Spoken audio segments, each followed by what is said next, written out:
Hello, in this video I'm going to show you how to generate random MAC address of your REALME C63. Okay, so first in this bar we need to type the IMEI number of our device.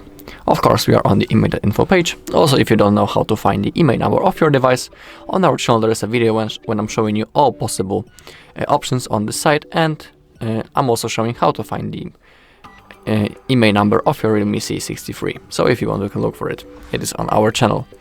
Okay, so once we have typed our number, we need to click on this button, check IMEI. Now we have our REALME C63.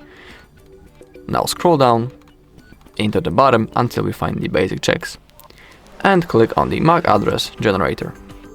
Now in here, in this bar, we need to type the MAC address on our device.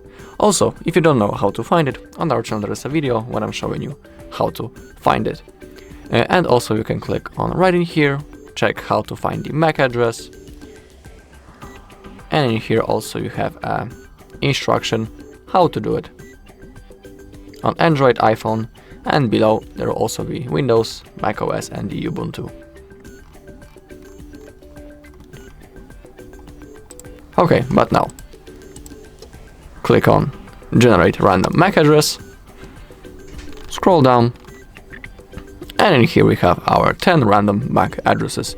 We can copy each one of them by clicking next to each MAC address, that icon, and also we can copy all of them by clicking on that white button. Alright, and that's all in this video. Thank you all for watching. If you found this video helpful, please leave a like, comment, and subscribe.